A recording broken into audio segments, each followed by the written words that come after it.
Hey, how y'all doing? Hey, hey, Joey. Hey, how you doing? I'm good. How are y'all? All right. I'm happy to have this weather. And I'm pretty nice out here. When are you coming back? Be coming home Sunday morning. Sunday morning? Okay.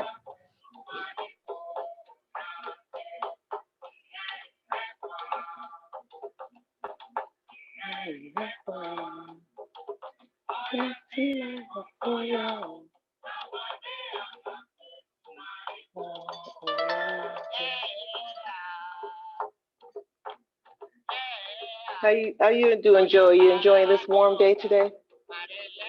Yes, I am. I'm just relaxing. That's all I can do today. I'm flashing. Oh yeah, this is fun for the flashers, isn't it? Yeah. Yeah. Know all about that life. Folks don't want this smoke. They can avoid it. Baby, say it again. Mm-hmm.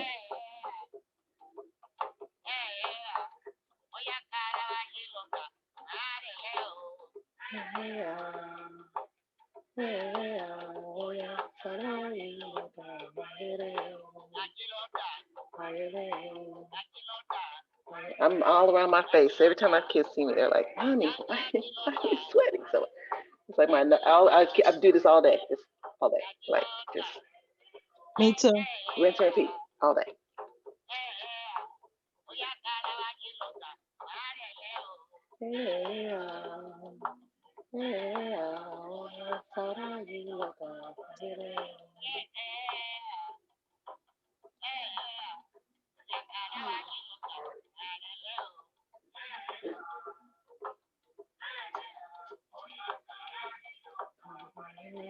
Yeah, I was watching this Key today about Oshun and this I guess he's a Orisha, and he was really like very promiscuous. And then he went and had a reading, and it said that he needed to stop being so promiscuous for 3 months. And then after 3 months, he couldn't do it anymore. So then he got all these sores on his body. And then Oshun went and she asked for him to have his life back, but he came back. So he became an Orisha for people who have been afflicted with um who've been afflicted and discriminated against. And I can't remember this Orisha's name, but it started with the A, and it was a rather long name. Do you know who I'm talking about? Hey, Katie. I want to say that for that Pateki, it's kind of random. But you said Oshun is the one that advocated for him. Yeah, because he eventually died, and then she went and she advocated for him to come back, and so he did. But then he was just like somebody that you would pray to or ask for help if you've been discriminated against or if you had any afflictions. And I can't Mm, remember, it's AF something. I can't remember. oh. Well, can you source the? Can you share the source of your Pateki? Was it something you saw online? It's something I saw online. I'll find it and send it to you. Yeah, then I can help with because I don't want to take a guess if it's wrong. I mean, I have a couple of things I might not thought of, but I don't want to take a guess if I don't have to. And then I could probably give some context to what you're asking, and that way it'll be easier to give you information that's actually relevant to what you wanted to what you're asking about.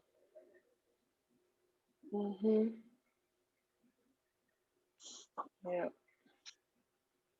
I want to give folks a few. I generally try to start around 5:10. Give folks a few more minutes, and then go from there.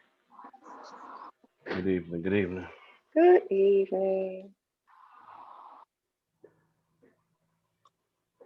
But there are there in terms of Oshun playing that role of being an advocate for someone, another Orisha or another, that's not uncommon. So that is a role that she has played. There are stories about her doing that for Shango. In fact, I don't think I have that pataki prepared for today, but there is a pataki. Um, it's fairly well known, and it establishes Oya's territory as the cemetery or the gates to the cemetery.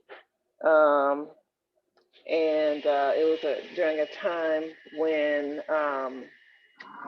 Shango was effectively imprisoned by Oya, who wanted to trap him as her lover, and she trapped him in the cemetery, and he has a real aversion to dealing with Egun, and she used her Egun as her his captor, and Oshun advocated to save him and tricked Iku through her charm. She seduced Iku and distracted Iku and saved Shango from the grips of death and Oya's entrapment of him. So that's another example. So Oshun playing that role is not uncommon. Um, and in that story, there's a couple of different versions of that story. Some versions, she actually disguised herself in terms of wearing something that so they wouldn't know it was Oshun, and actually carried a disguise for Shango that made him look like a woman. So they said he looked like a transvestite when he was taken away. That's the word that's used. So Shun used her femininity and for her and for him to help him to escape the grips of Oya's wanting to keep him as her, love her, into out of this ongoing rival between her power and Oshun's power in relationship to Shango. That's the ongoing lot of stories about that. So so Shun has been in that role in more than one instance. There's plenty of participants about that. That's why it would be interesting to know which one this is spoken about. Yeah, I just sent it to you. You did? Did you put it in the? You didn't put it in the chat. You sent it to me via. Oh, your Oh, phone. oh, I see it. Sorry. Oh, you talking about Asuhano? Oh, I wanted to say I was thinking Babaloye when you said that, but I said she said A, so I don't want to take. There is Asuhano, but I didn't know. Yeah. So oh yeah, some of the stuff from this web page is pretty decent. Most of it's pretty decent. Yeah. Okay. I think I'm familiar with this Pataki. Um, but Oshun and Babaloye have a very close relationship. Very close relationship. Um, very close. So that's I think I've seen stuff from this website before. Yeah. And Babaluaye is Asohana. So y'all know we do the work with Babaluaye every year at the end of the year. As a uh, regional community, so different people from different houses come together, have a feast, have a cleaning ceremony. Has I don't know if any of you have come to the cleanings. I don't think any of you have come. No. Yeah. So we do this every December where we have and those of us who've been initiated to Baba Luaye, um, we work for him, and so one of the ways we commit our service to Baba Luaye, who is Orisha that governs diseases, illnesses, as you mentioned, Joy. So yeah, so when you said afflictions, I think she's talking about Baba Luaye. So he's the owner of disease and overcoming obstacles in life, um, particularly those that afflict someone that render them helpless due to disease. Um, for many, like when the AIDS crisis hit, Baba Luaye was very instrumental in supporting the community that was the communities that were most afflicted by that disease. Um, So that's a role that Baba Luaye has played historically for us over many years. And why even this past year he was very instrumental. There were many things done with Baba Luaye to support everyone this year. For those of us who work with him and have the shrine for him. All right, so I think we're gonna get started and and get everything going. Um, okay. Why does it do that? Okay, there we go. There we go. All right. Oh, wait. Let me do this again. Share. That's what I want. Okay, here we go. All right. So, welcome again, everyone, to the Inner Alignment with Orisha. Today, we're going to talk about Oya.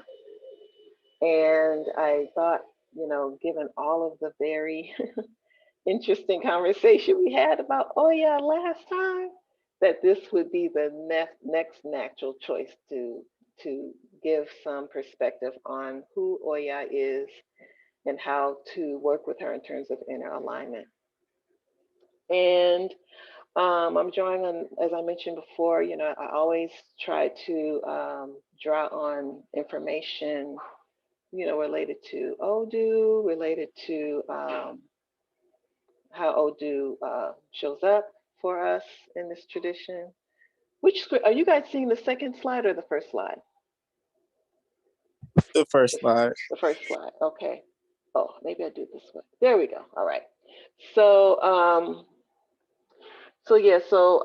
some of what I talk about in terms of inner alignment is based on what I picked up from just learning about Odu and the Odus that she oversees and that she is very prominent in terms of giving us more information about how we work as human beings and how we exist and how we uh, what challenges we have, what promises for growth we have, um, what resources we have as human beings. So she gives us a very unique view of that because, I think with certain Orisha like Oshun and Obatala, there's a lot of generally understood and accepted idea of who they are, what they represent, and how they are supportive of people. People generally have a good idea or a better idea of how that works. I think compared to Oya. So, if you have any questions, please, ask, and we'll go into them. Um, and we're gonna talk about Pataki again today, and give some insights through Pataki. I think giving those more weight and more presence in these classes, I think, helps with more opportunities for discussion and dialogue and introspection. So we'll see how that works for us today. So, who is Oya? The first thing we learn about Oya is that she is owner of the winds, and the word we use one of the praise words for Oya is efufulele. Efufulele means ferocious wind. Um, so she is the ferocious wind. The winds that we attribute to tornadoes, storms of all kinds that are influenced by or affected by or further affected by wind. She's also Afefe, which is the gentle breeze. Um, in that form, she takes on the the role of being a messenger, the role of being a carrier of information, sometimes good, sometimes bad, but news. She uses her gentle winds to carry news from one area of the world to another, from one ear to another. Um, and so that's an important role for her as well. Um, One who wields a sword, as I mentioned before, and one who grows a beard on account of war. She One of her implements is a sword that's normally kept with her. And for those particularly those who have Oya as initiates, who are initiated to the mysteries of Oya as priests, um, she um, she uses her sword in much the way that we know Ogun to use a sword. So she uses that sword to both clear the way based on whatever destructive um, issues may be at hand, or to clear the way for. Yes, yes, Fatumbi, you can share the link with other people. Yes, everyone is welcome to come to this class. This is not just a class for those who are only studying in the tradition. It's a class for any who want to explore alignment with Orisha. So yes, that is okay. Perfect. Thank you. You're welcome. Um, so when she wields a sword, she wields it for different reasons. She wields it to protect her children. She is a fierce protector of her children. Very fierce protector of them. And for those who come to her aid, she uses her sword as in that to go to war against all those who stand against her children. She grows a beard on account of war. She is known to be as fierce of a warrior as any man, or any male Orisha.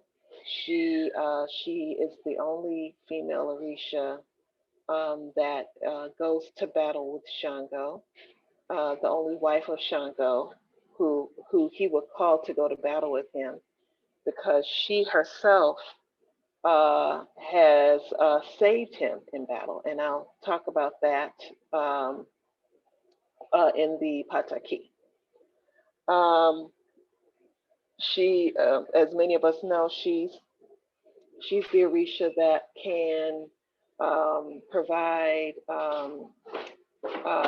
She's the one who accompanies those who are nearing death to death's door, or to the gates of Arun, or to the place where that transition is complete. So she is she is the she is so that's why she is considered the one who speaks with death, or the owner, because she is the Orisha that helps to facilitate that transition from life to death. Um, so she is the one who we have to appease if we want to support someone who is at that point in their journey. Um, and sometimes, for lots of reasons, when um, we want to save someone, but their destiny is to meet that end at that time, we go to Oya to ask for her intercession on behalf of all of us, for all of us to have some capacity to work through and to accept and to have that process go as well as can be. So she is the one who has the secrets to knowledge of Egun, has the secrets of knowledge to those types of energies, and in ancestral worship, she's the mother of nine. So in ancestral worship, we use that number to work with different energies that are in within the realm of death. Our ancestors are one, and when we work with ancestors, we may have to present anything in multiples of nine, nine plates, nine glasses, nine cigars, nine glasses of water, um, um, nine candles, nine lines of Ephron to mark the existence, um, the separation of existence between us, our world, and the world of Egun. Nine in dealing with the spirits. Um, so sometimes people may use that multiple to address or work with their spirits, depending on what the need is. There may be that process involved with using either in some Congo traditions. How does that work with the legba? I'll see if I can get to that question. Um, so how you work with spirits, you may have some people have certain spirits that use a cloth that has nine colors. Her dress wear, her skirts have nine colors. Um, we have nine ribbons that we can dress the um, we have nine ribbons that we can dress the our sticks that we use to call Egun, to strike the ground to call Egun. So nine is a sacred number. Like I mentioned before about Alegba and three being a sacred number, nine is a sacred number, very much tied to Egun and very much tied to Oya and spirits and spirit work, and very much tied to Oya. Um, so I'm going to get your question after I finish going through this, Joey, so I can get more information about what you want to know. Um, Obinrin Inya, she is the fiery one, a fiery woman, a woman who is known to have, let's just say, have a very present vibe with not being, well, people want to call no nonsense woman, a woman who is who's very tempestuous, um, and has a nature that is tempestuous for sure. Um, and as I mentioned before, she is the one that oversees and is in charge of change. She is the Orisha of change, bar none. Every part of what she was enveloped in her presence among us is about change, whether it be the wind, whether it be the volatility of any time Oya shows up in a situation, in a reading, if she comes in a sign, that sign and she's present, there is definitely a very, very, very high chance that there's going to be a lot of volatility, that there's going to be a lot of movement, there's going to be a lot of things changing abruptly, or things not be, or people feeling like they're not in control. So because she has that knowledge and secrets to change. She has the secrets to knowledge about change as an energy itself.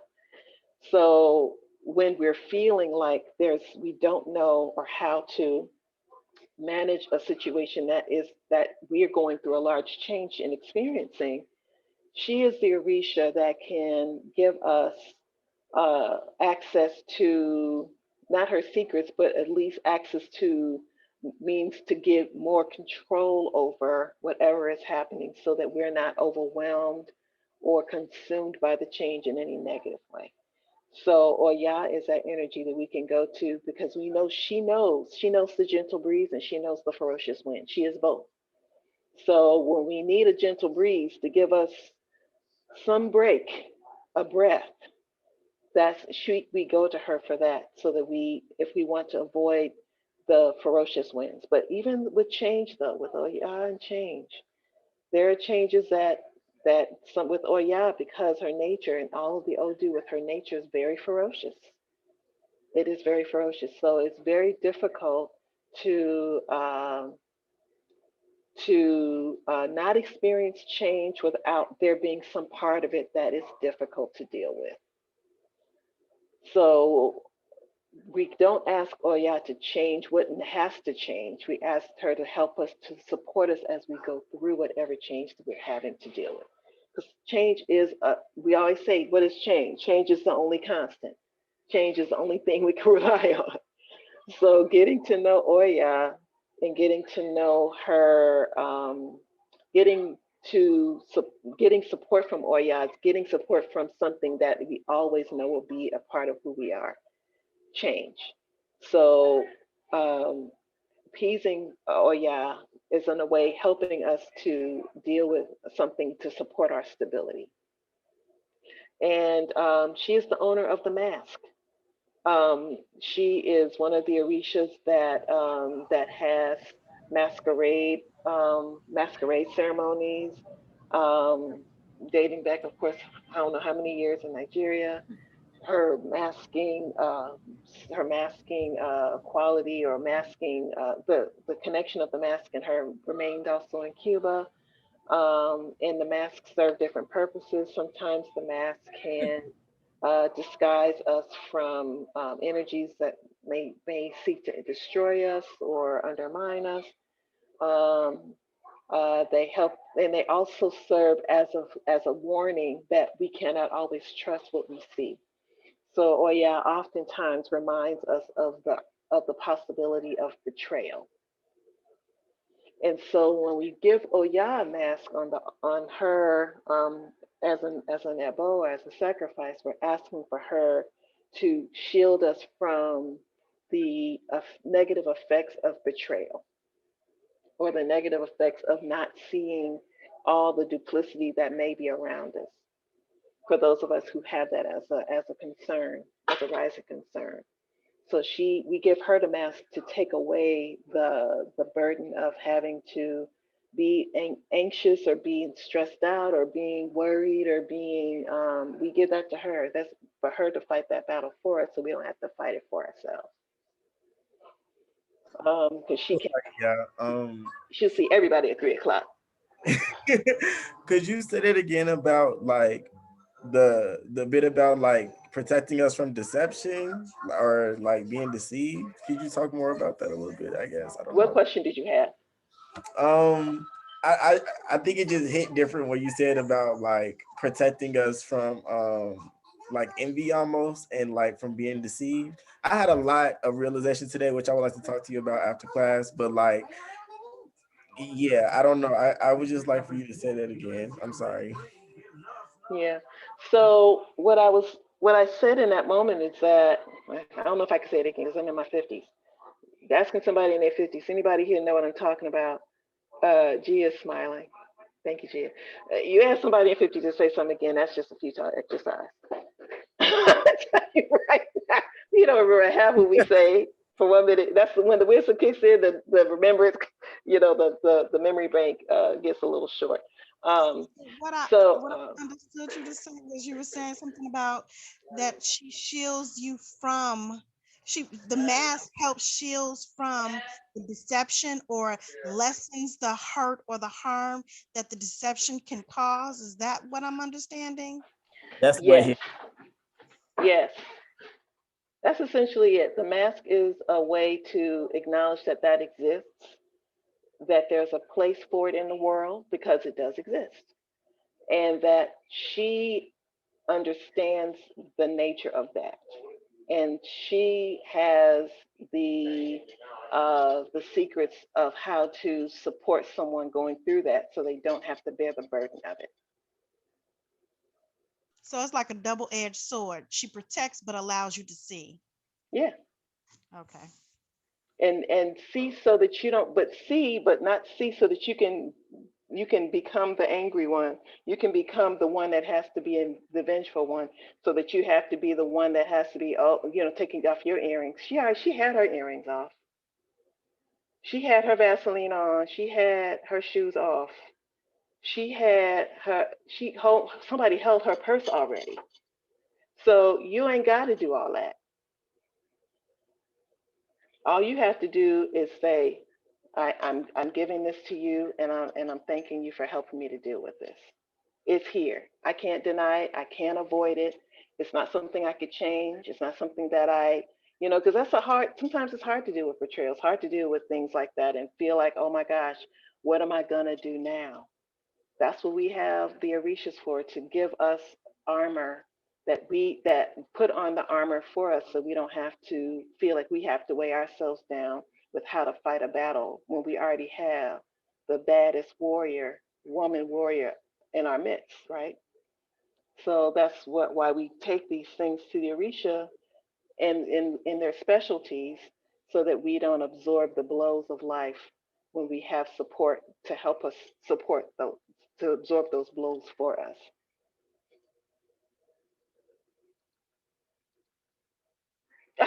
Period. Yes. Um, Should have had her so yesterday. yeah, so that's what it's about. I mean, that's the strategy. It's not really complicated when you think about it at the end of the day, right? You know, So if she. I'm saying somebody hold my purse, and she's like sitting there like, oh, somebody gonna hold your purse? Okay, have fun. I'll be right over here. I'll be right here. Yeah, why go through that?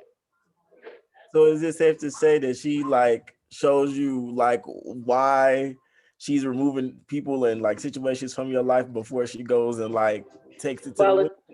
Volatility. She is unpredictable. I would not dare say that. Ooh. She may not give you. She cleans house even sometimes. It's like, why is all this?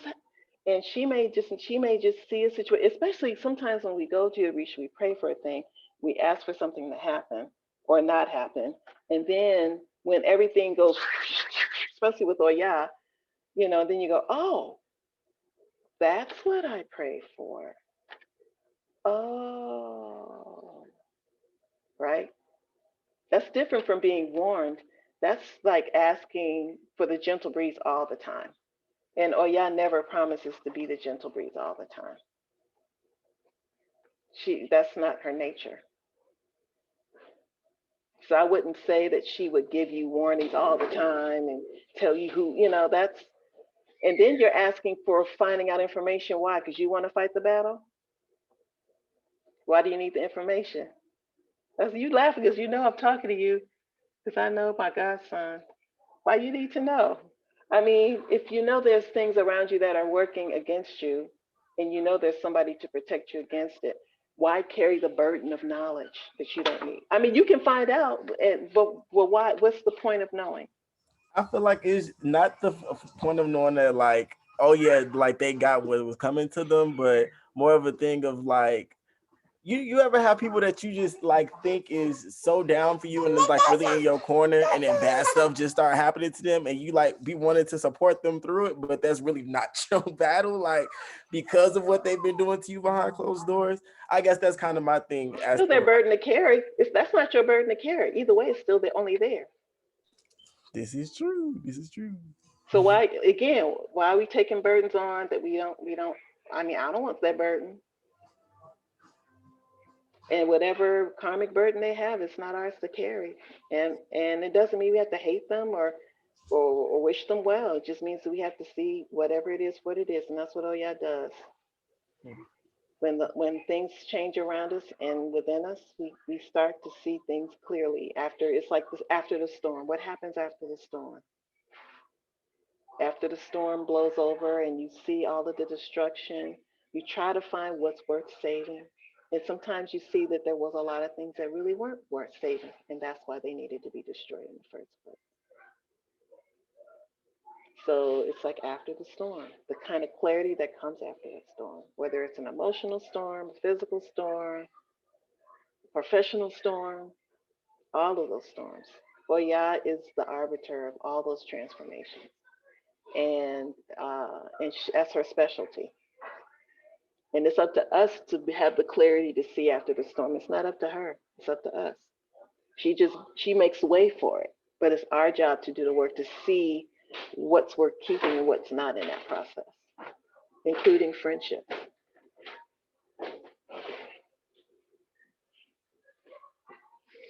So, Joy, you asked about how it relates to a legba. Yes, because she is the mother of death, and I thought that Elegba was the dividing between life and death. I wouldn't describe a legba as the divider between life and death. He's Certain the systems, gatekeeper, right? that's really more in Vodun. That's not really our practice. We don't. Oh, We and don't. Santeria, that deity with the face, with the skeleton face. We don't have a skeleton face. No, when you were See, talking about in Santeria, I was, oh no, Vadun. I know that for them they have something like Elegba that has the skeleton face, and he sits in the graveyard. mm-hmm. So is that what you're talking about? No, Because okay, that's not what. Okay, gotcha. that's not our practice. We don't work with a legba that way actually at all. Okay. Yeah, so that's more of the leg. That's more like the Vodun. There are different types of Voduns, and I don't want to get into that because there are different types of there's Rada, there's Gede, there's all different. That's a whole different class system there that I don't want to take our time up with. But I'll just say that the relationship a legba for us works to help us to carry out our destiny in this life. Sometimes he tricks us into it. Sometimes he helps us to see it front facing and not tricked into it. Sometimes we bump into it. Sometimes but all the same, he and the Orishas and all the other energies that he works with support that goal. And the destiny that he, as we would believe, was part of at the time that we came into any type of existence, spiritual existence. Alegba was the Orisha that through his Ashe sealed the fate of our destiny, which is why he tricks us into it while we're here in incarnated in this body to help us to move towards whatever it is we're supposed to. And if we're going against that, then if we're going against what that destiny is, he is, I would say, the dividing line between Ire and Osobo rather than life and death. So he oversees all Osobo, meaning all of the things that might cause imbalances in our lives, whether it be poor health, um, uh, uh, daily troubles, loss, tragedy of various kinds, punishment. There's a number of osobos, right? Um, worldly problems, death. So that's just one aspect of what Alegba oversees, but not the whole. I wouldn't say it's captured as death, but death is one of them, right? Um, punishment. Uh, I can go on, but you get the idea, right? When you guys have a reading and it comes in either Ire or Osobo, the Osobo is a warning and that there's something that is out of balance. And Alegba is the one who speaks to that because we use his shells and gives us tools and communication with the Orisha and our ancestors to put us on the right track again. So I would say the line between, um, what those things are, or those imbalances, and those things that we are in balance with, and how well we are in balance with them. I'd say that Alegba is the one that rules over that dividing line. I think that's more appropriate to say. Death is a part of that, but I wouldn't put his role as being so closely tied to death that that would be a primary function or role of a legba, especially Understood. since there's so many legbas. There's many different types of legbas. So and some do deal with that aspect of life, and that is death. Um, so that's not far off, but I would just add more to it. Owner of the marketplace. So Oya is the owner of transactions in terms of all the transactional nature of the marketplace, the movement of money, people, things. That is also Oya. So she is very closely tied um, to people who have entrepreneurial spirits. That is also something that she supports and helps with. Particularly people who have endeavored to make that a big part of their lives. Any other questions about what I've talked about so far? Everybody good? Okay. So, um, how do we work with Oya? This is a priest of Oya, I believe in Ibadan. Um, so I mentioned a little bit about this before, but transformation or change is accepting change is the best. I think one of the first things we need to do in understanding in alignment with Oya, um, accepting that the function of it in our lives, because sometimes for many of us, myself included, change is sometimes the hardest thing to adapt to, particularly if it's not something that we control, or that we don't plan, or we don't understand, or we didn't. And change can be related to death of loved ones, which is clearly a part of the changes we often have to deal with is death of loved ones, and that's something that has a function too. And Oya, as the one who literally ushers a person through this lens of this understanding of this tradition, ushers someone to the gates of heaven. She's the one in charge of that transition. So accepting the function of why something needs to happen, um, giving giving credence to that, giving place for that, and learning to flow with that, learning to give yourself permission to flow with change, even when it's difficult, and support and using her as a support to do that. Um, One of the things that in certain years, I think I'll go back to that question. I'll go back to that inner alignment statement later. I think I'll go through these first. I think one thing that we see with Oya in a lot of her, how she manifests in Patakis, how she manifests in Odu, when she shows up and when she gives us instruction, or when we have that message in the wind, or we have that change that uproots everything around us. One thing that Oya teaches is that we should not waste time.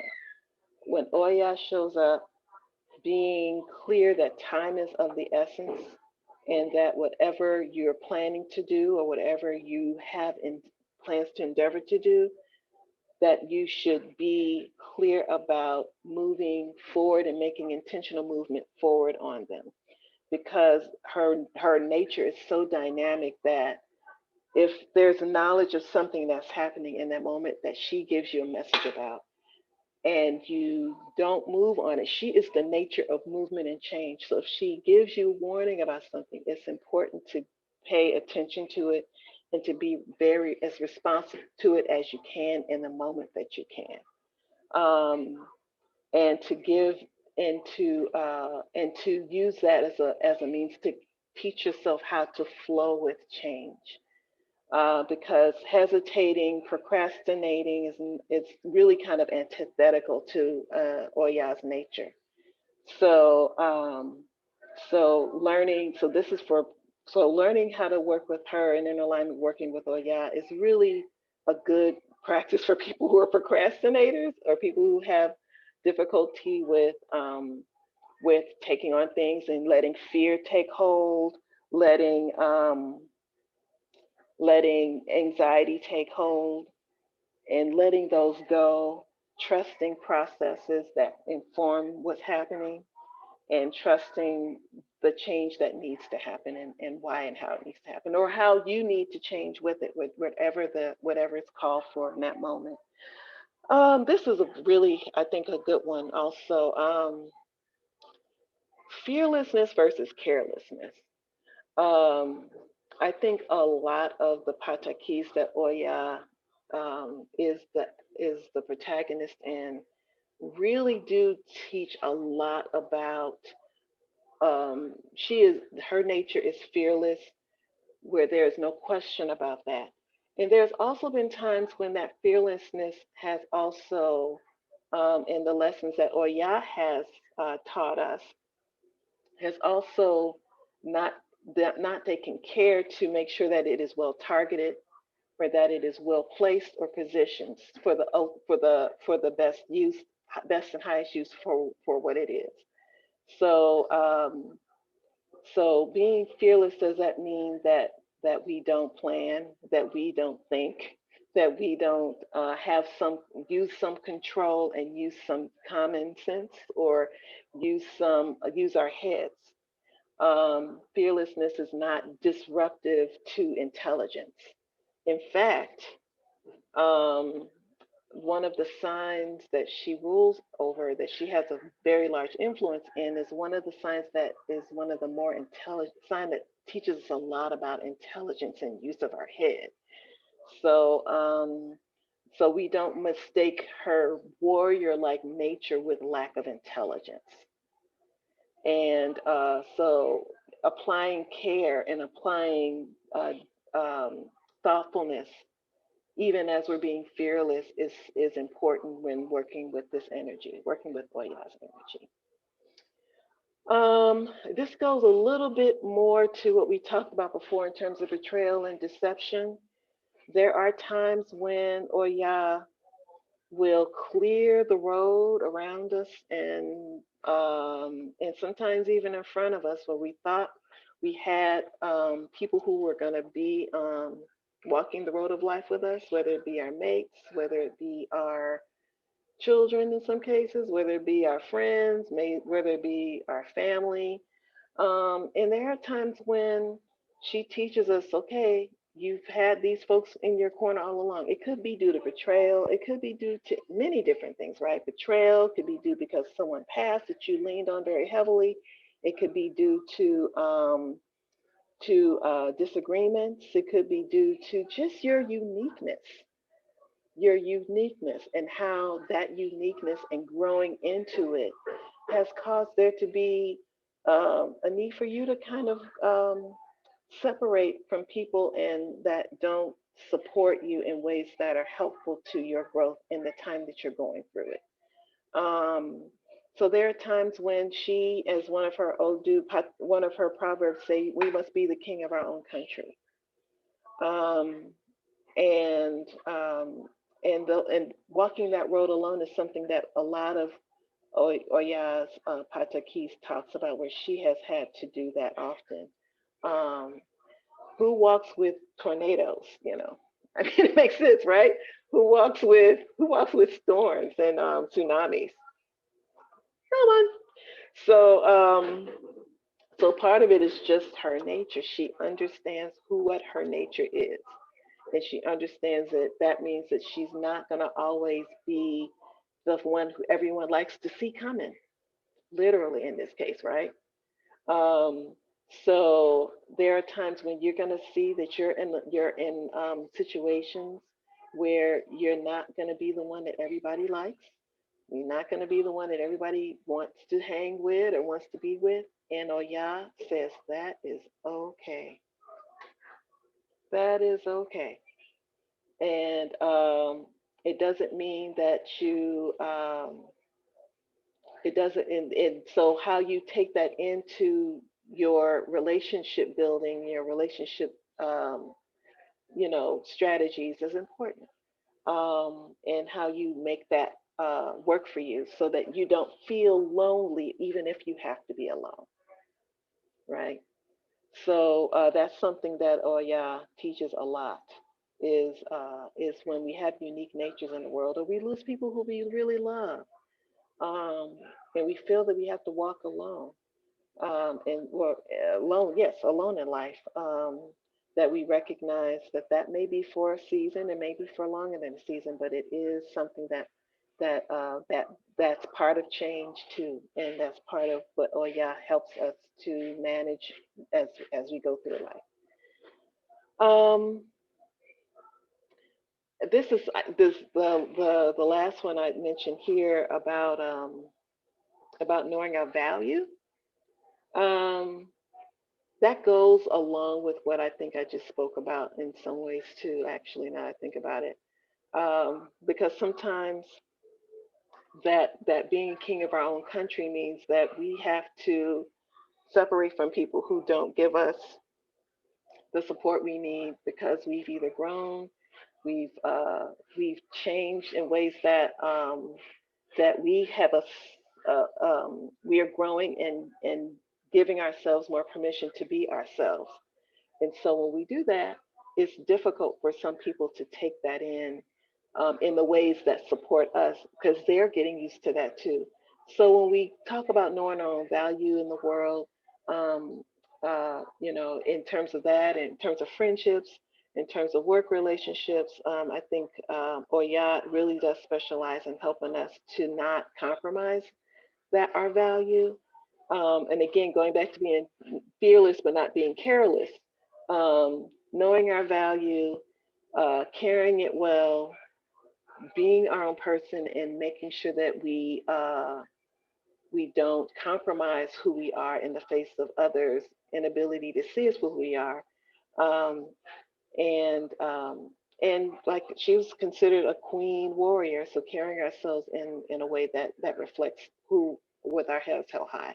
I think that's very much in keeping with what Oya teaches and the strategy she teaches. Oftentimes when she warns us of betrayal, or she warns us of deception, it's based in people not valuing what we offer, people not seeing our full intelligence, or honoring or respecting our full intelligence. And she defends against that. She defends against those who don't support those who she defends, particularly if their intelligence is not respected. And I can tell you, I've experienced that personally with Oya. Personally, my from Oya. So, Patakis. So the ones I wanted to focus on today are about Oya in her being in her own disguise in the first one. And some of you may have heard this one before. This one's fairly popular. Okay, Fatumbi has a question. Yes. Sorry, it was kind of long and I didn't want to type on it. um, Okay. I've also like heard about Oya being like the owner of charms and being a witch in a way because of her relationship with the Egun. hmm Is that to be true as well, or there is some truth to that, and part of that is she can be the owner of charms. Actually, honestly, all the Orisha are kind of owner of charms in their own way. There are a lot of, one of the stories I'm going to talk about today. Oh, okay. Sorry, you have to leave in about 5 minutes. Yeah, I'm sorry. I Um, just have there's another thing for work I have to do at 6, so my apologies. oh, no problem at all. No I problem at can, all. but I can watch the recording. So thankfully, Yep, yep, yep. So yes, in relationship to Egun, that is how I think. I don't know if you're on the call then, but that is how she used her charms with the Egun to trap Shango at one point. Shun went in and rescued him. So yes, there is knowledge about, or there's Patakis about her use of charms and having that nature. Um, and there's always questions about who are the Orisha that are connected to as they're called, the ladies of the night. Because we don't deal with, and that's the whole thing about that. I'm trying to debate if I want to do a class on Aj. Um, please uh, do actually, please? yeah, I don't know. Some of y'all too thirsty for me for that. I don't know. I don't know. That's a heavy lift, man. We'll see. We'll see. I'll think about it. Um, I'm sorry, ladies so night. Are you talking about it's some hoes? That's Orishas? What are you saying? No, no, Joe. I'm That's not trying to Oh, talk. witches, girl. Oh, witches. no, Oh, not the B, the W. oh, my bad. I'm You sorry. You you and I said had a ladies. discussion about that too long ago, Joey. Okay, You gotcha. remember? Now Yeah, you know where said I'm going. ladies of the night, so I thought about some hoes, honey. Oh no. Oh, they're called the ladies of the night because their messengers often come during when the moon is in the sky. But at the anyway, yeah, they're called that at night because that's when their messengers normally uh, show up. So Oya and the hunter. Um, so Oya was was in the forest, and she actually wore the coat of a ram, and she that's her. So she is a ram woman, or a woman that has uh, a distinct relationship to transforming into a ram. So as an Orisha, so she was in the forest. There was a hunter who saw her, um, and was stalking her because she had this beautiful red, like dark red tint to her coat, and she looked really alluring. But he's a hunter, so he tracked her and looked for her, and saw her and wondered who is this ram, because he knew that there was something different about her. And he followed her and followed her, and one day he saw her and take off her coat, and he saw this beautiful woman underneath, and he was so enthralled with Boya when he saw her take off her coat of armor as a and become a woman, that he asked her if he could be with her, if she would come to be with him. At first, and Ode is the name of the hunter. At first, she was like, I don't know. I don't know if I want to do this. But he was persistent with her. He tried very hard to woo her, and eventually he did. He brought her home to his home in the woods where he had other wives.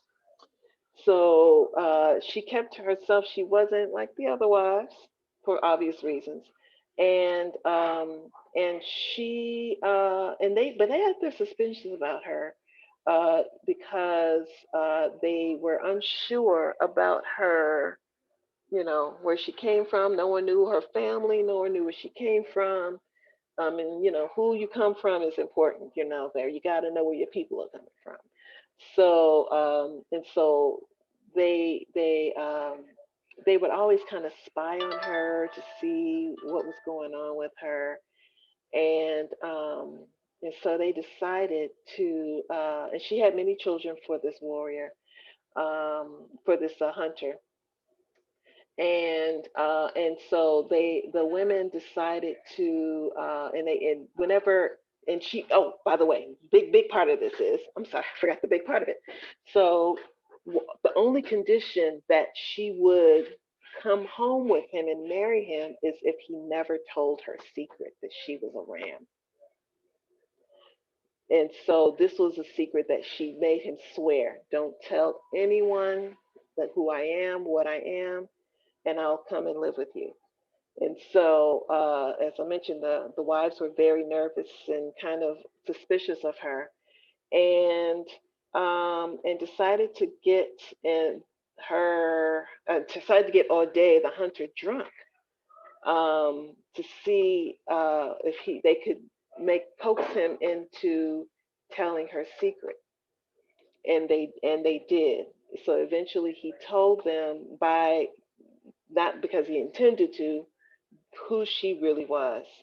Um, and so once he told her secret, um, she transformed into the ram and threatened to kill them all.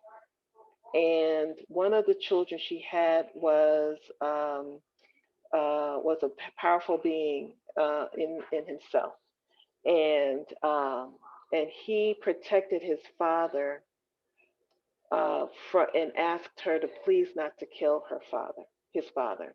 She killed the wives. She killed the wives, but she said, please don't kill my father. And so she said, okay, um, I will not kill him, but I'm gonna leave my horns with you so that you have these to remember me by. And that child that she left the horns with to remember her by was an Alegba, and that Alegba walks with the hunter to this day, and and carries the horns of Oya as in remembrance of her. So that is one story of that's one Pateki. Okay. Any questions about that one? There she dealt with betrayal, of course. There she dealt with having. She had her mask. Her mask was her coat of ram, of being a ram.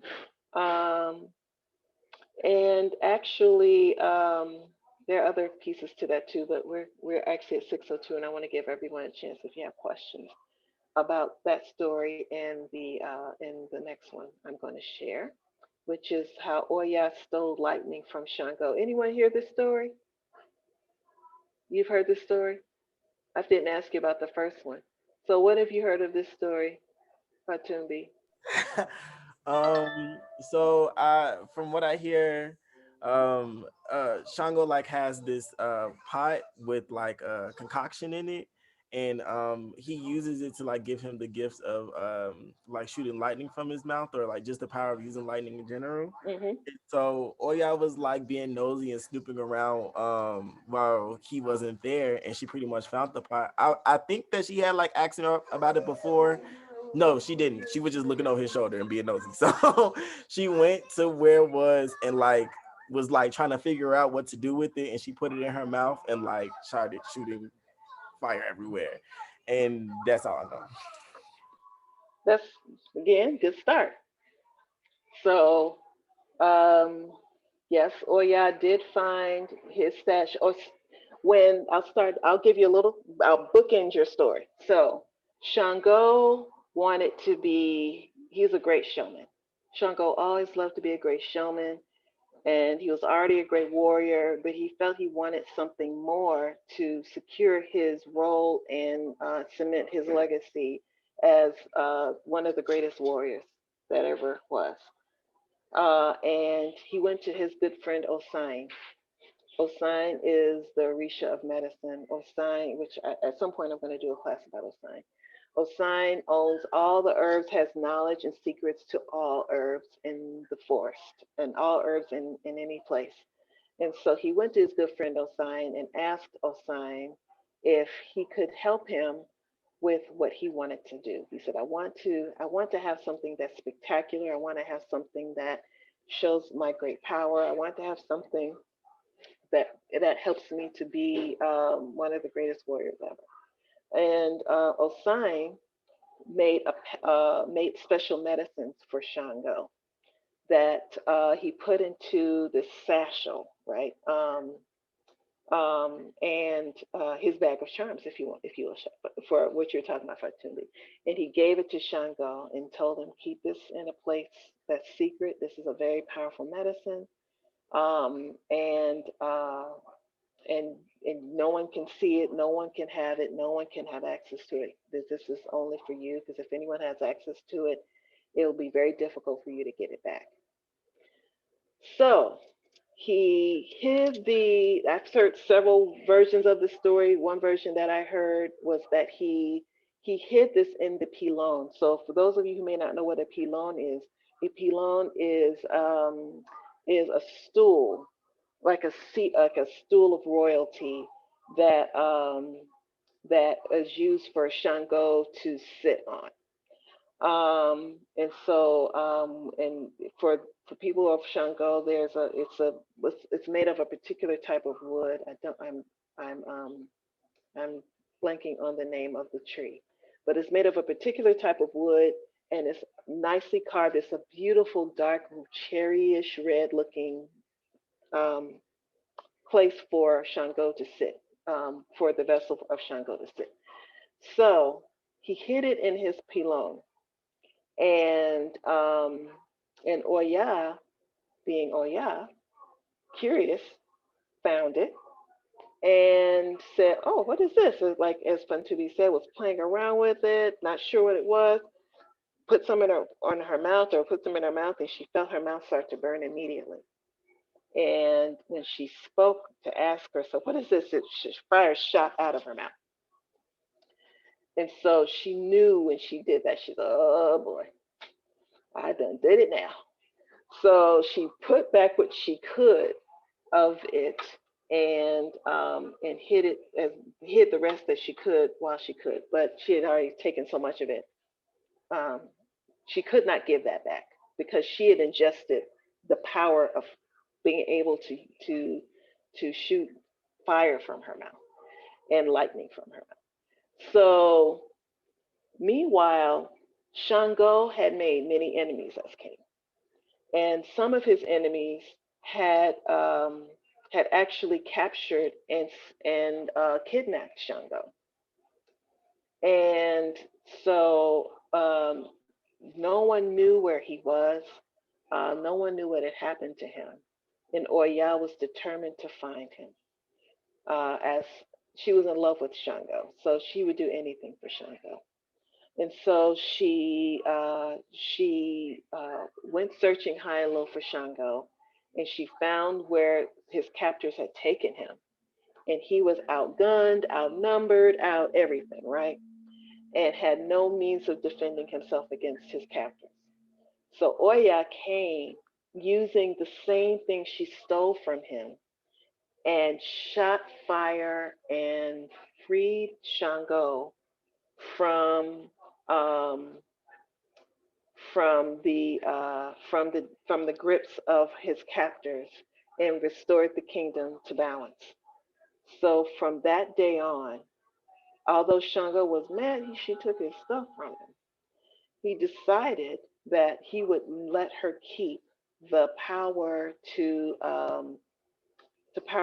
use lightning, and so that's her power, and and and she and in exchange she made sure that she gave him the rest of the medicine so he could still be the Lord of Fire.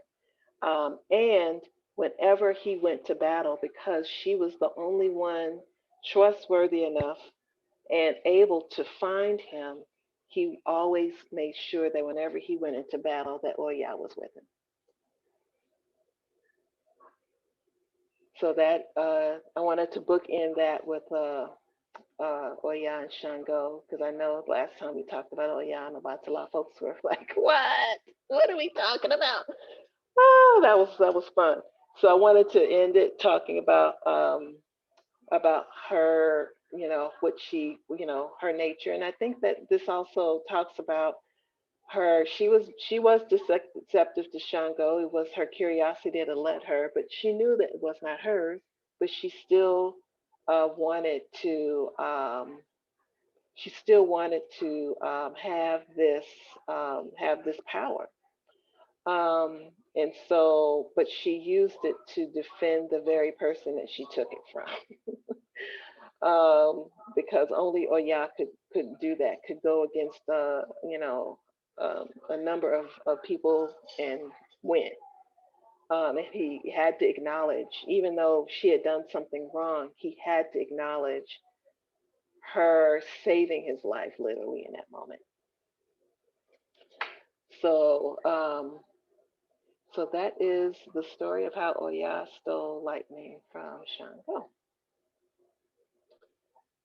Any questions or further thoughts? I don't see anything else in I, chat. I have something. I'm sorry, Jessica's in the background, of course. I Um, hear. the thing I've noticed with all of these is that there's a big thing about trust and test. Hmm. And the first Padaki you gave us, it made me think about that story with, I think his name is Oko. Orisha Oko. Yeah, and when he met, I don't know if it was a locum that was in a woman form that came out the water and she made a promise with him that he couldn't tell, what was really going on with her, and she wore a dress. And then when he kind of divulged who she really was, it was a whole thing. So I'm just seeing this thread of trust and test. So I Very wanted much to so. mention that. But then the second thing is, now I'm tripping on how Oya got with the fisherman and she done got with Shango. Like, really? I mean, is this these are just stories, right? If you think that's fun, you should see Oshun's. There is I have. there are very few male Orisha that have not been with Oshun. So this is something that you'll see. Oba is probably the only, and Yewa for very specific reasons. When we talk about Yewa, you'll see why. Um, there are very specific reasons why Yewa and Oba don't have a lot of suitors, because of their nature. But there is something about the use of co-mingling or unions between Orisha to acknowledge the connections in nature and to acknowledge the connections and metaphysically between what's represented by these different Orisha. Because Oya, yes, Oya is she was with Ode, she was with the hunter, she was with Shango, she was with Ogun, like Oba was with Ogun at one point, and the only reason why he was able to, invest her in martial arts is because he tricked her, and with Shango. So Yes, so Oya had numerous suitors as well, and there are relationships. I look at it as the relationships in nature between the some of those unions, some of those patakis, and some of those stories. That's what I always notice the connection there. Sometimes I think through things a lot, in respect to these things, but I see sometimes the connections between those things. But the thunder and lightning definitely exist together. um, Shango, the Lord of Thunder, and Oya of Lightning. So the two of them, they exist, they coexist, because we don't hear lightning announces thunder, right? We see lightning and then we hear thunder. So they're always together. Um, they're always together, in terms of how we understand the nature of the world to be. And they're always together metaphysically, generally speaking. So that's what I look at when I look at this, Joey. But yes, they are stories, and those stories have existed for for a long time. And a lot, and these stories, there are certain stories that, like in Odu, that that Babalawos, the stories that Babalawos tell, they involve Orisha, some involve ants, some involve birds, some involve hens, some involve snakes, some involve different animals and different creatures, and their stories of being barren, their stories of being at war, their stories of wanting a life that's better and going to their diviners.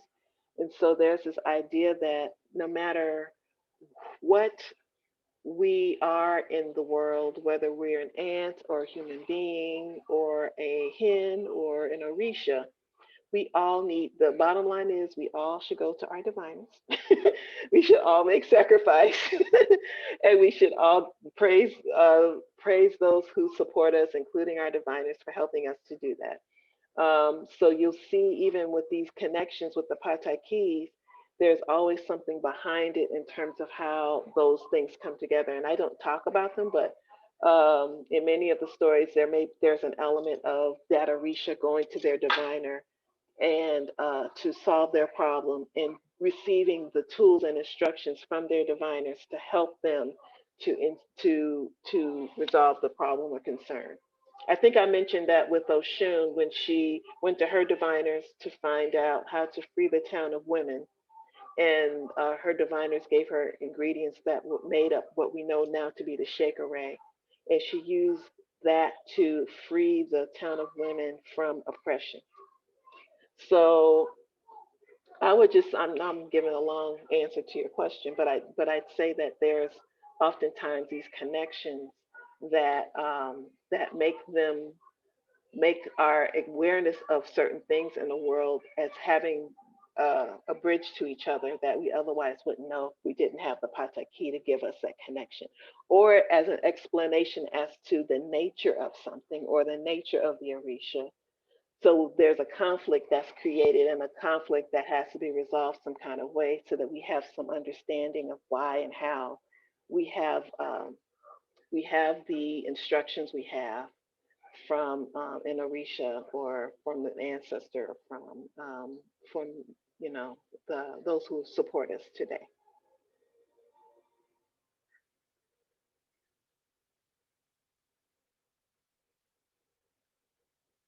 That was really nice. I thought you was about to say it validates us having sex because we all need it. I swear I thought you was gonna say that. Scorpio, Scorpio, it ain't your season yet, but No, I really just love Always my like my Scorpio goddaughter. That's all right. well look, I'm always ready. It's all right. I, it's it's all right. This recording is going to be hilarious to whoever watches it back. Yes, yes. We started with Oya taking her, having her Vaseline off and her earrings off, and now we're at the ladies of the night, and now we're here. And yes, we will be. Yes. How you doing over there, Gia? Enjoying the dynamic of our illustrious Ile? I'm loving it. I'm loving it. I'm actually in El Paso right now in Yeah, Texas. that's right. I'm glad you're able to make it. I know Me you did too. mention it to travel. Me too. So I'm a little quiet. I'm in my brother's shop right now, so we have people kind of coming in and out. So, but I'm delighting in hearing everything Oh, conversation. This is good. good, good. All right. Are there any other questions or thoughts So about it? when we need to go to, um, oh yeah, Mm-hmm. I don't have her on my I don't have her on my necklace.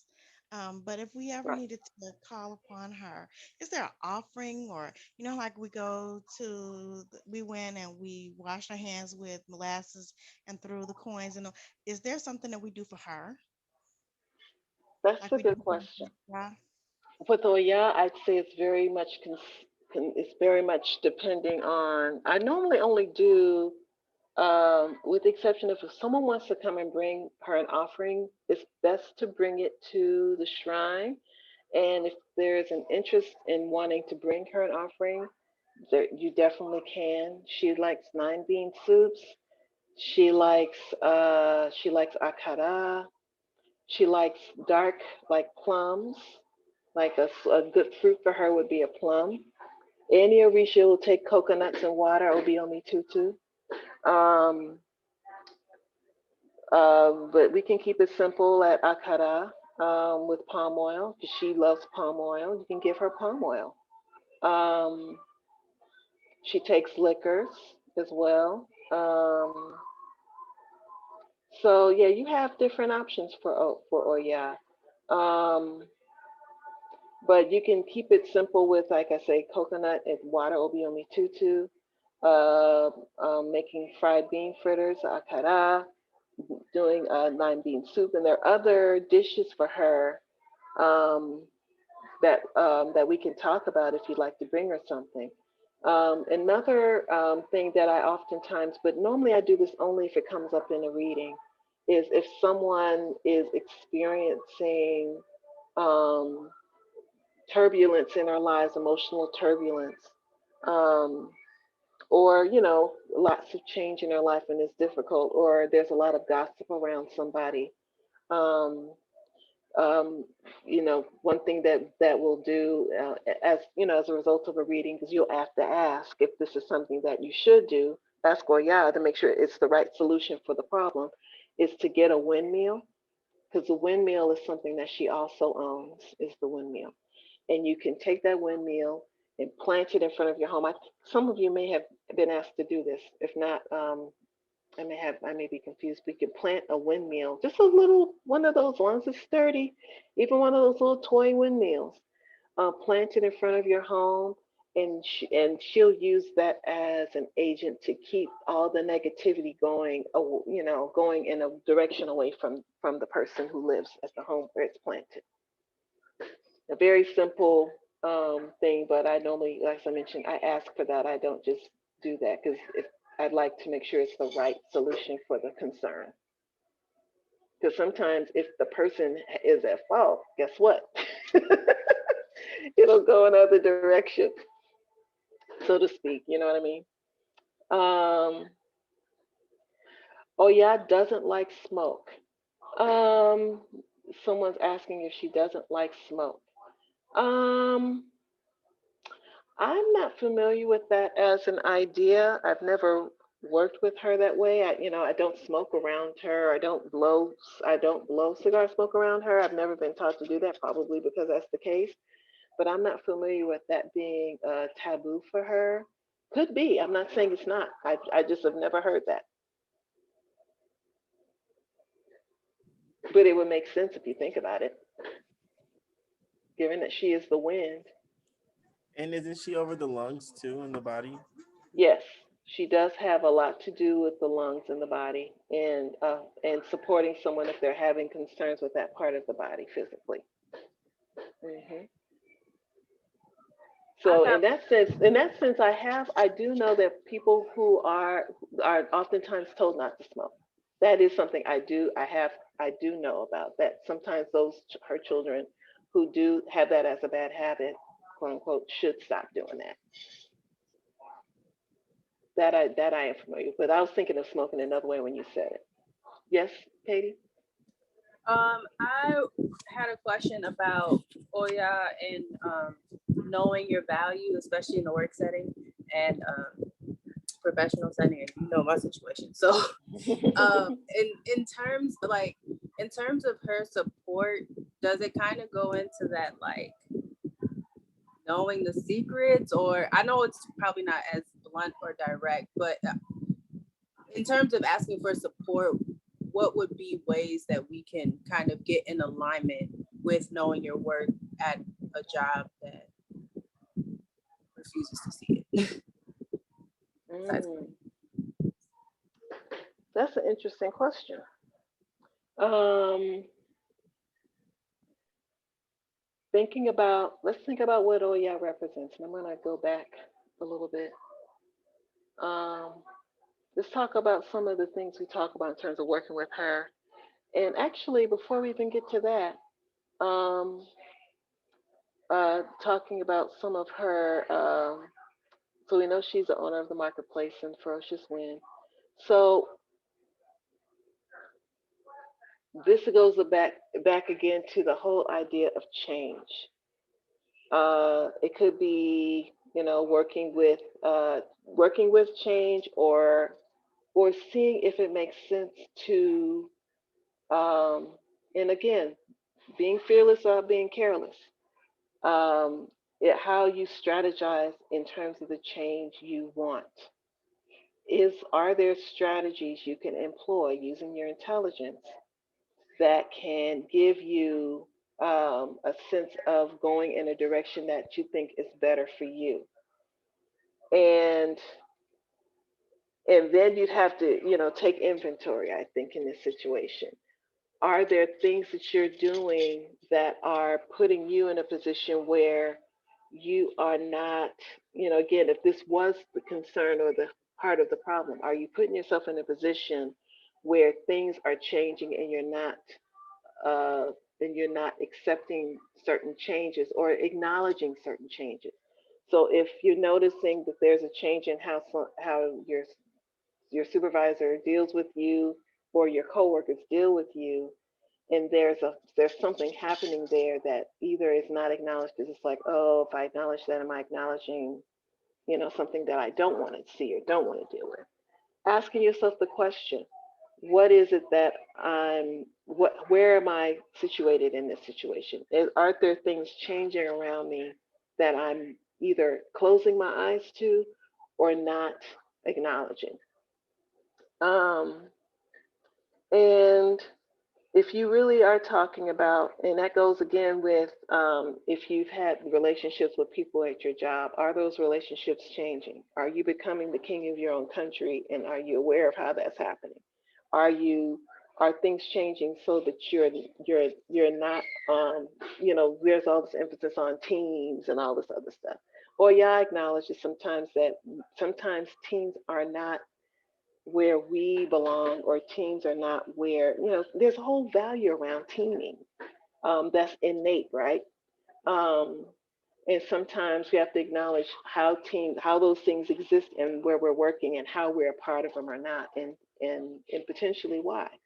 um, so I think a lot of some of the stuff we talked about kind of goes into the question of how, giving you insight into where you're positioned in the place where you are, and acknowledging where those social dynamics are, where you fit within them, how things are changing around you, what acknowledgement or awareness you have about that change, and how are you, um, either flowing with it or not. And if not, there may be a reason why not. And acknowledging from there what it means for you in terms of what's next for you. So I think the intelligence that Oya teaches us to use is to really take that inventory so that we can actually be, if as best we can, um, at least able to harness whatever change is happening to the best that we can. So if there is some question about what the person's value is at their job, that can be due to any of those dynamics changing. Because if you don't have sure footing in relationships with people, then you really have lesser sure footing about where you stand and where your value is in that place. So having some idea, and it's hard to do this virtually, it's easy to do when you can look somebody in the eye, really, right? And to see really what's going on with somebody, see really what they're about, and really what it is that how to respond to that. All the virtual stuff makes social cues very difficult to pick up on. So clearly it's not going to be easy to even kind of approach any of this, I think.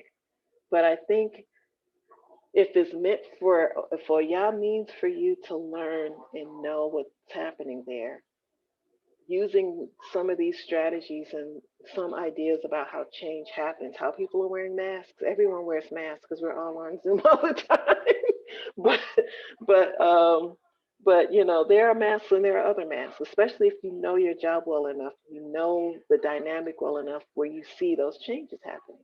Not to the point of making yourself crazy, because that is a whole nother thing, right?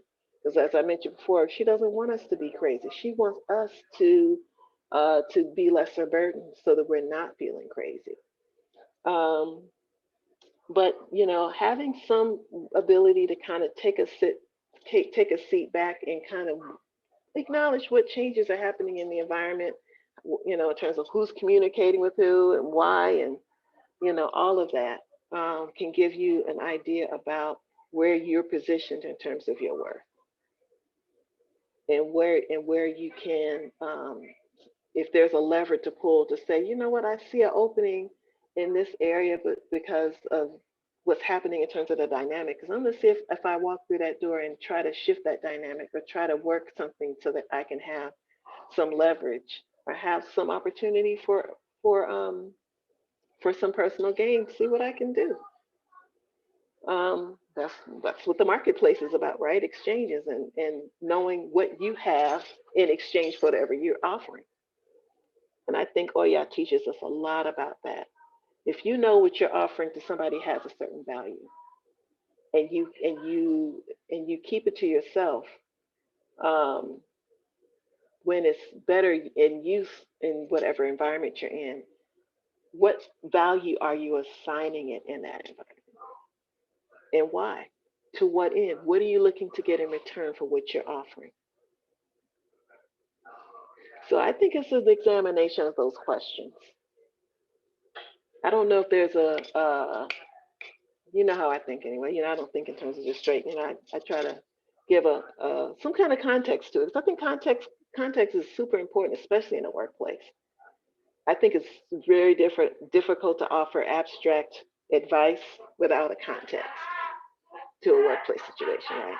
And I know, like I said, I know a little bit, and I don't want to go into your situation, but I think it's a question of asking certain questions using your powers of observation and intelligence, which Oya grants us to use, and asking these questions of yourself and seeing what comes out of those.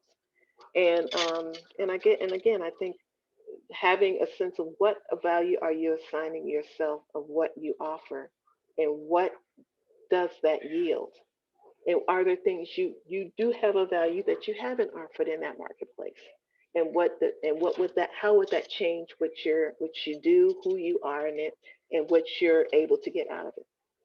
Strategy. You know, my mama's Oshun, so for me it's a strategy question all day. Thank you. I think I'm at that point where I'm like, okay, I'm seeing this from a whole different view, and I'm formulating how I need to go about the next move. But there needs to be movement. Dealing with microaggressions, y'all.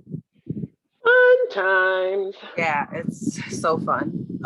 So just trying to navigate that in the best way, but not be careless. So Yeah, yeah. Because in the end, you know, even if you aim to strike against someone else, if you're not careful where that sword is where that sword is pointing, because that's a big sword. She walks with a very big sword, right? So we have to be careful where that sword is pointing, that we're aiming. Thank you. You're welcome. I do have a question. Hmm. But okay, first, are we gonna learn a song for her? Oh, it's after 6:30.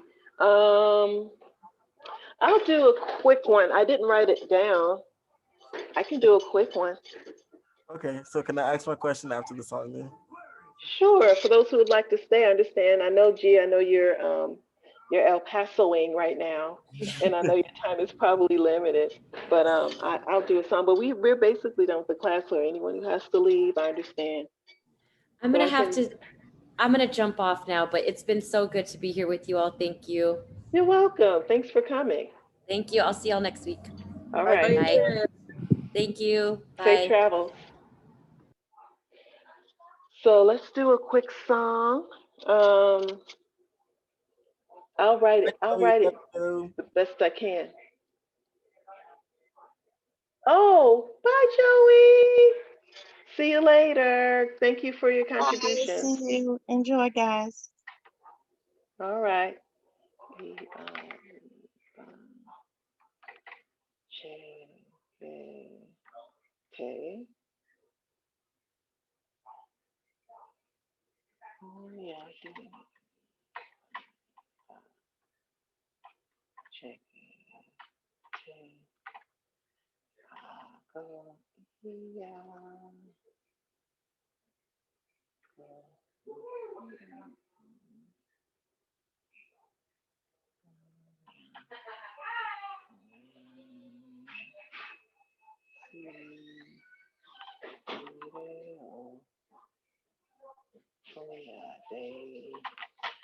it's kind of I kind of did a in the chat I did like a phonetic way of saying this really well I guess simple song. It's one of the main songs you hear sang for her. Oh, I forgot one part. I go yeah, go yeah.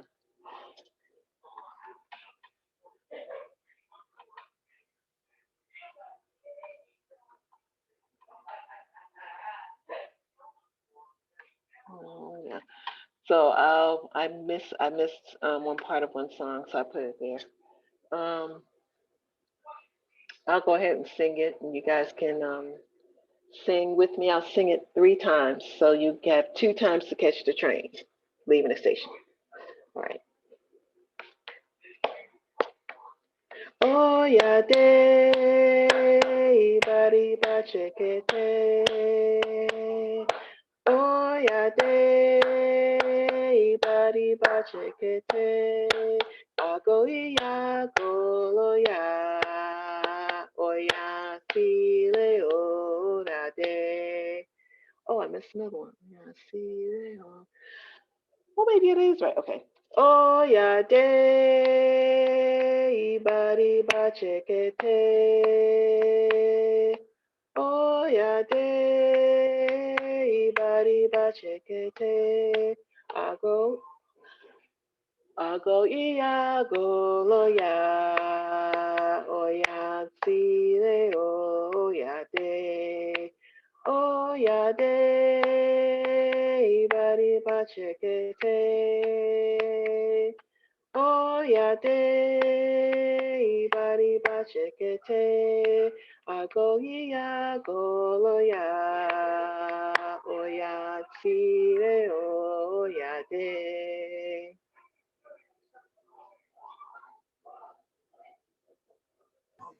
Thank you. You're welcome. Okay, so my question. Okay, so my question. Okay. So knowing that Oya is the owner of the marketplace and she helps us with becoming king of our own country too. When we like petition her with like having our own business, would she help us more so in the way of like bringing customers our way or like figuring out things to sell? Like I'm wondering how she works in the arena of entrepreneurship more specifically. I think the what I talked about in terms of knowing your value and what you bring, I think that that's part of how she works with the marketplace. I think that's really actually essential to how she works in the marketplace. Um, I also would say, in terms of a business, that she may be the one that you may want to go to help you to um, you know have create the environment for people to feel like they can come to your place. Like some people like to, like the winds blowing people your way kind of thing. I don't know. That's one thing I would consider. But I think really knowing your value and knowing how to exchange it for what you want, and having that be clear for you, I think is a big part of that. How was it? Um, so I guess I could think about that some more, but I would think that that's mainly the reason, the way that she works with us in the marketplace. Um, she is movement, so all of what she does in terms of creating movement between people, between um, you know, where the seller is and where the buyers might be. I guess that's why I thought about the wind and blowing people your way, as a kind of a way to say it. But she's kind of like movement. She's movement of things. She's movement of products and goods and services. She's movement of that. So um, working with her to establish that movement is something that I'm sure she would be very helpful with.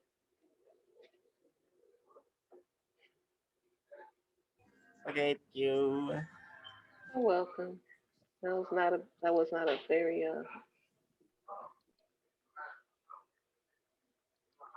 detailed answer, but all right, Miss Dashe, you're quiet today. I am, but I'm here. Yes, you are. All right, good to see you. Good to see everyone. I was a little late coming in today, so that's why I was so quiet. Oh, no problem. No problem. You can be able to find me if you have any questions. Well, no, I don't have any questions. I was just really listening and learning. All right. And I've been thinking about the Patakis, which is so very Mm-hmm. interesting to me. And it gave me a different view of, oh, yeah. So I was appreciating that because I don't like to judge people based off, the things that you hear, even if it's good or bad. So it's just to Mm-hmm. really understand her a little bit better, you know. I It's think just, that, yeah, that's a really important point you bring up. Because I think about Oya and about deception and betrayal and distrust, which, Joy brought up earlier, which is actually a big part of Oya, and that being a part of her nature and how she helps us to deal with it. I think not judging a book by its cover, right? I think that's very Oya. Not judging a thing by what you see or what you think you see. Very much Oya. So I appreciate your comment based on that. Hmm.